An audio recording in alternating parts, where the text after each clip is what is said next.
de la salle que le diable va ôter ce qu'ils ont entendu, parce que leur âme n'a pas été restaurée. Pour que la parole de Dieu donne son fruit, il faut restaurer l'âme. C'est la raison pour laquelle Jésus commence sa prédication en disant « Le Saint-Esprit m'a oint pour annoncer une bonne nouvelle aux pauvres, pour guérir ceux qui ont le cœur brisé. » Parce que tant que le cœur est brisé, et en donnant l'expression cœur brisé, on fait référence à l'âme malade.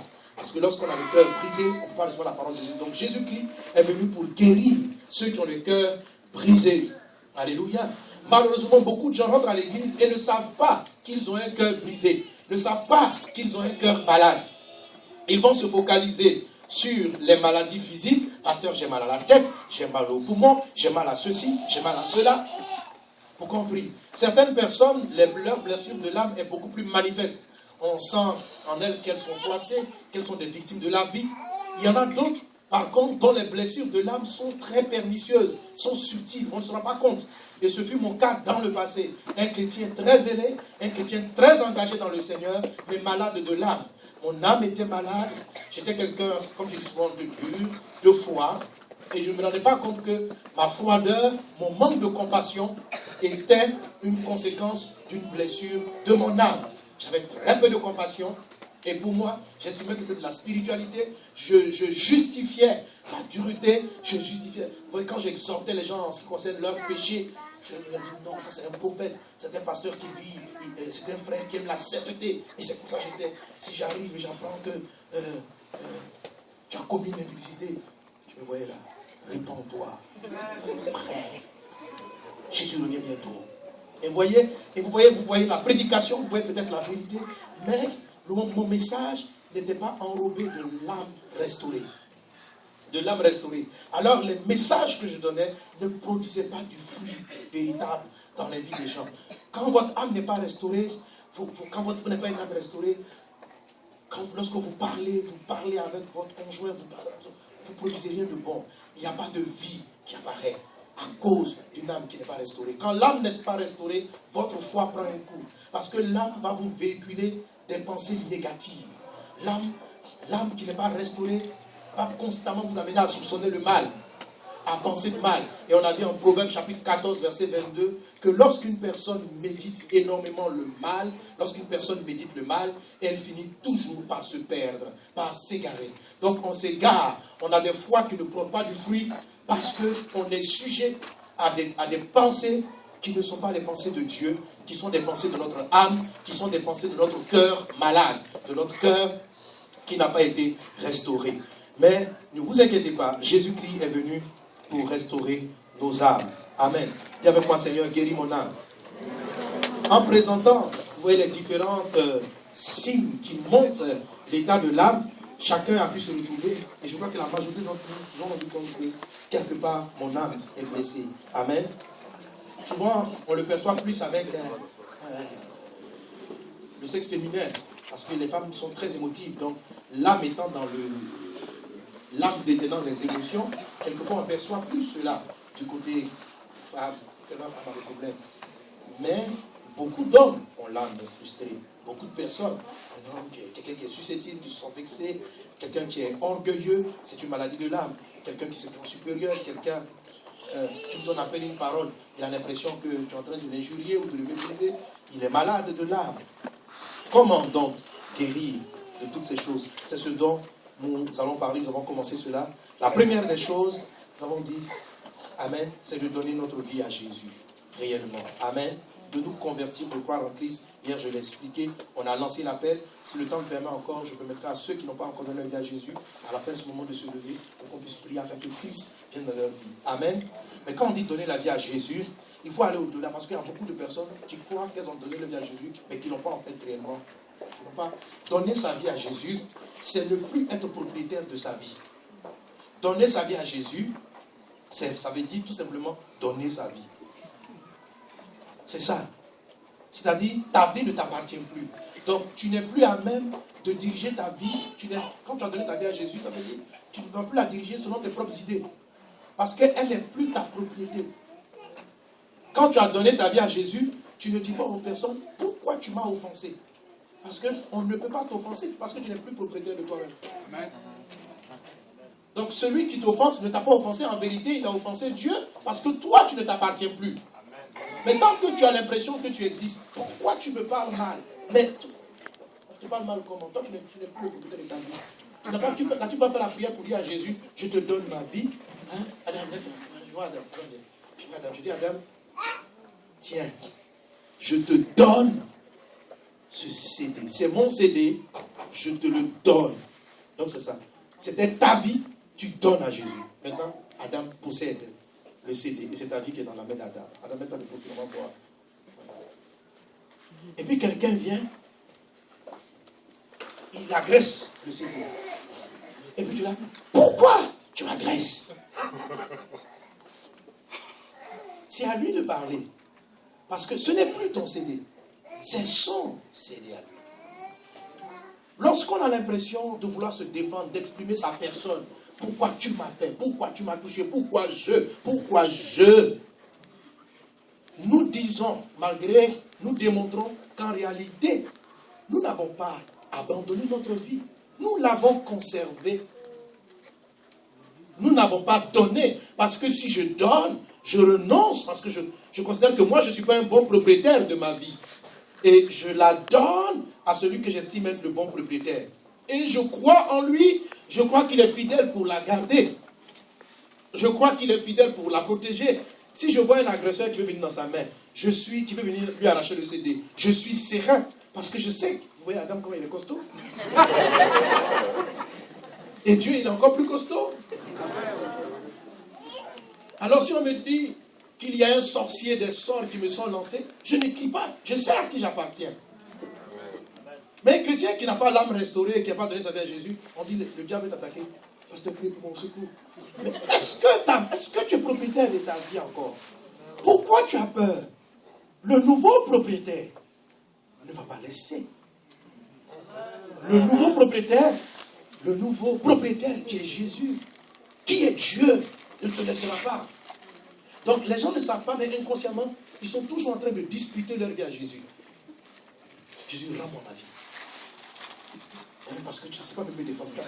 Le frère de l'église, là, il m'injurie, tu ne dis rien. Donne ma vie, il faut que je lui dise 3 mots. Tu dis non, je ne vais pas te laisser partir. Tu dis non, je me défends de moi-même. Je me défendrai moi-même. Voilà. Voilà, je lui ai dit ce que je pensais, à quoi je pensais. Parce qu'il ne me respecte pas. Maintenant encore, voilà. Je lui ai dit, tiens encore. Et dès que tu vois la question, redonne-moi ma vie. Non, il faut que je parle. Parce que le jeu avec lequel ça c'est le jeu de ta vie. Ça. Est-ce que tu as renoncé à toi pour Dieu? Est-ce que tu lui as donné? Voilà, donc il y en a qui n'ont pas donné, ils ont prêté. Jésus, ils disent le mot donner, mais en fait, je te passe ma vie. Fais attention. C'est ma vie. C'est pas à toi. Tu dois faire attention, ok? Je t'ai à l'œil. Je t'observe, hein? Fais attention. Ah, attention, est-ce que tu es plus dangereux? Tu ne vois pas que les gens sont contre moi? Qu'est-ce que tu fais? Il faut protéger ce contre-gens. Hein, certains se retrouvent dans cette image. Alors, quand je dis donner sa vie à Jésus, ce n'est pas un jeu de mots, ce n'est pas une phrase qu'on a l'habitude d'entendre. Parce qu'on entend tout le temps. C'est réellement qui est propriétaire de ta vie. Es-tu toujours le propriétaire ou l'as-tu donné à Dieu? Vous voyez, c'est devenu une expression tellement utilisée qu'elle a perdu son sens. La conversion, c'est renoncer à soi-même pour dire Dieu, je m'offre à toi et avoir confiance qu'il est un bon, qu'il est fidèle, qu'il s'est gardé, qu'il s'est protégé et avoir confiance. C'est ce qu'on appelle la foi. La Bible dit, vous êtes sauvés par la foi. C'est-à-dire, j'ai confiance que tant qu'il tient ma vie, je suis en sécurité, je n'ai rien à craindre. Que peut me faire un homme? Alléluia. Dis Amen à Jésus. Amen. Amen. Amen. La deuxième chose à faire, je lui dis, c'est renoncer à vos précédentes croyances. Et Amen. Là, c'est important. Alléluia.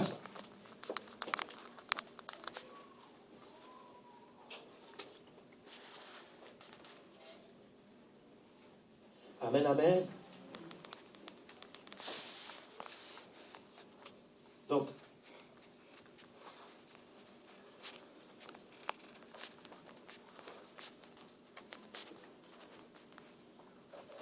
bon, je vais associer 2 points. Pour gagner du temps, je sais pas comment je vais pouvoir les associer. Amen, amen. Amen. Aussi.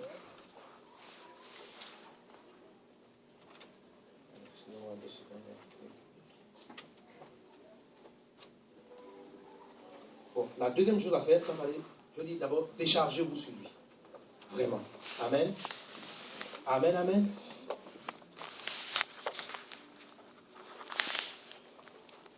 Décharge-toi sur Jésus. Dis à un voisin, décharge-toi. Décharge-toi. Matthieu, je vous invite à lire Matthieu. Prends le point directement. Là, c'est pas lisible. Décharge. Voilà. Je crois que je l'ai pu mettre en 3e. Amen. Et le texte de Matthieu, chapitre 11.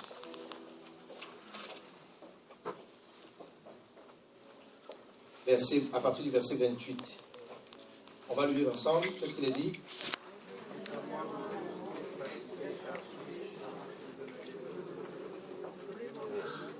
Continuez encore, continuez. Non, on va lire au même rythme. 1, 2, 3. On reprend. 1, 2, 3. Venez à moi, vous tous qui êtes fatigués et chargés, et je vous donnerai du repos. Prenez mon joug sur vous et recevez mes instructions, car je suis doux et humble de cœur, et vous trouverez du repos pour vos âmes.